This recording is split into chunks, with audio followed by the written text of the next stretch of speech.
It took Paul Skenes 9 starts to win 6 games to begin the season. Now, after Sunday's game, he has gone 6 starts without picking up a win. What's going on, everyone? Welcome to another Bucks on Deck podcast episode. Pirates wrap up another homestand. This homestand drops them down to 500. They're fighting with the 500 mark again.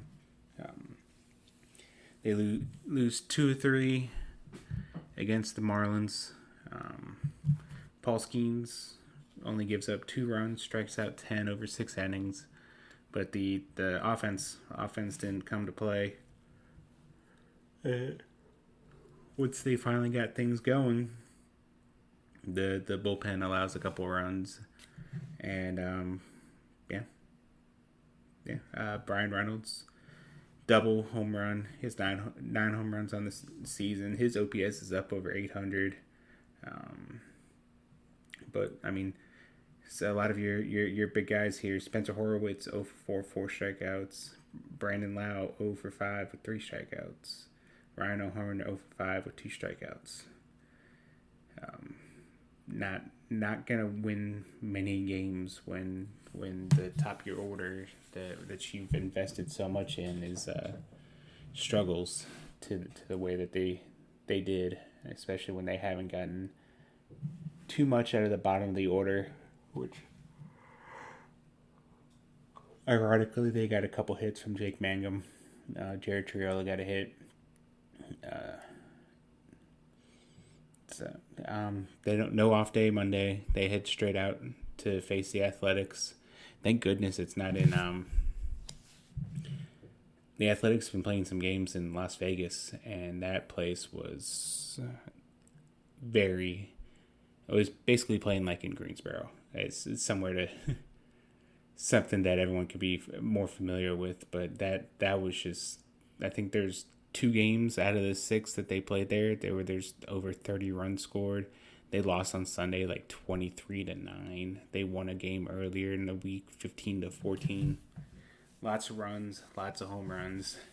Pirates don't have to play there, which I mean, I guess for the offense, that's probably good to get the offense going. But if you're already having those kind of struggles with the bullpen, that could probably only get worse.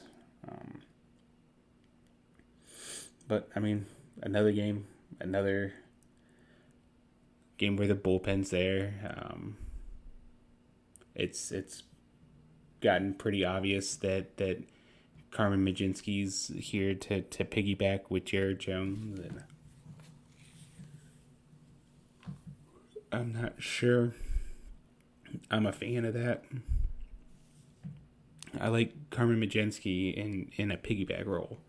Don't get me wrong. Or I guess in a multi-inning role. I just, as a designated guy to throw after Jared Jones, essentially using 2 of your pitchers, 2 out of the 13 pitchers that you have for one specific day. It doesn't moving Mlodzinski back to the bullpen.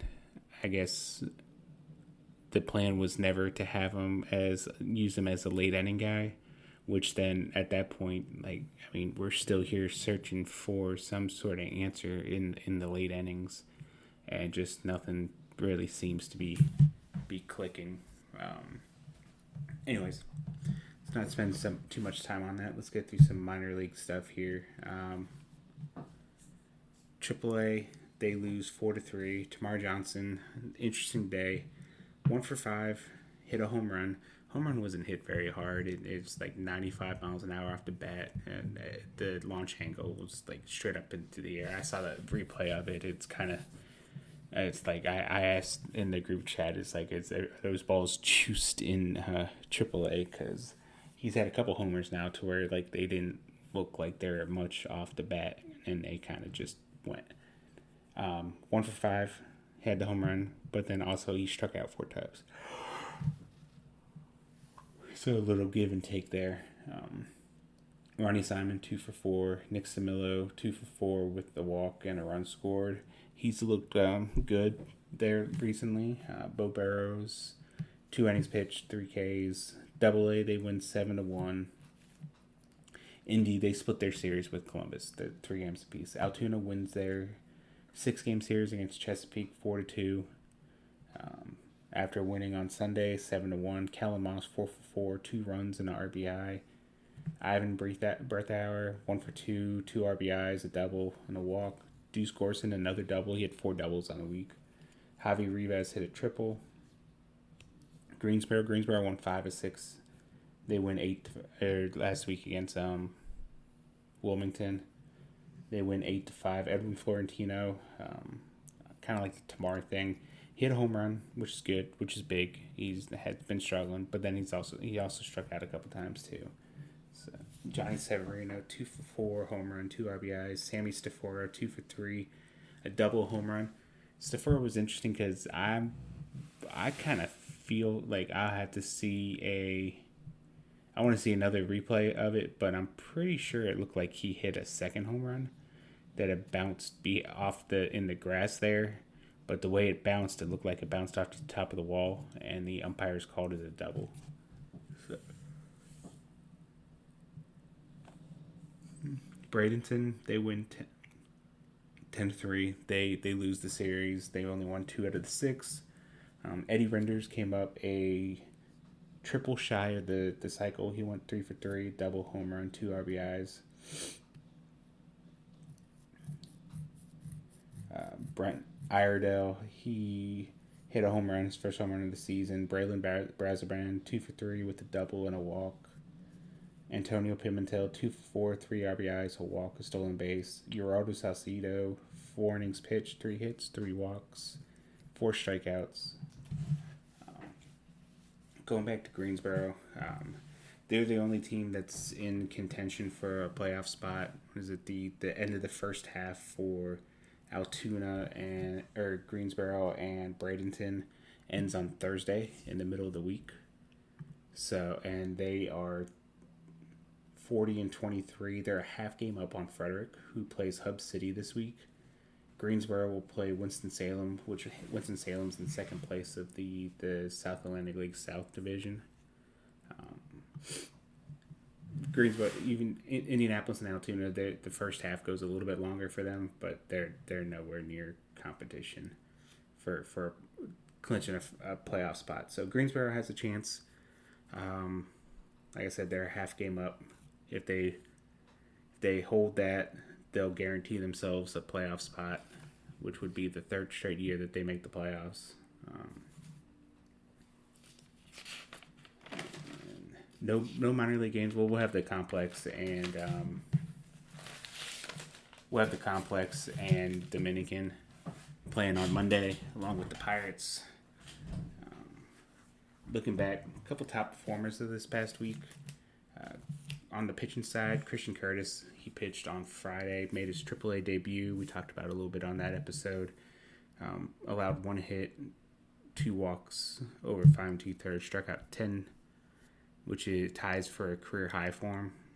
Had done it 2 other times before that. Connor Whitgriff, he's been fantastic as of late. 6 shutout innings, 2 hits, 2 walks, 8 strikeouts. And another Jack Anchor, 6 innings. He ended up getting a loss for it, but he struck out 10 over 6 innings, only gave up 2 runs. So another solid outing for him. Over on the hitting side, Callum Moss, 10 for 24. He batted .417, .464, .524 with 3 doubles and 7 RBI. Let's see who else had a good week. Eddie Renders, we just talked about him. 7 for 18, 4 runs, double, triple, home run. So technically hit for the cycle over the course of the week. Just didn't hit for the cycle on Sunday. Another name on is Edgar Walker. Edgar Walker's having a really strong June. 4-hit day on Saturday, kind of paced this, but he went 7 for 13 with a double, 2 RBIs, 2 walks, and 3 strikeouts. So Titus Demetriou, 8 for 24, double, triple, home run. So there's some solid performance. Not a long list of of stuff, but there's a couple very solid performances out there. Like I said, so we'll see how the Pirates handle the West Coast trip. Big West Coast trip. They are at 500 now, so they're going to need a positive road trip here to avoid dropping. And what is it? They play in Colorado over the weekend, and we know that place can be wasn't kind to them last year. I remember Thomas Harrington got blown up pretty big in that game, in one of the games. So even though Colorado isn't the best teams, and they're in last place right now, 27-45. The Athletics are in second place of the AL West. They're a game back of Seattle. Kind of been an inch. And the pitching still isn't quite there for the Athletics. They've gotten some stuff here and there, but they have a negative 51 run differential. The offense is going to be a good test for the pitching staff. We'll get to see Jared Jones start the series. He's done well in his first couple. Or he bounced back well in his last outing. Mitch Keller, I think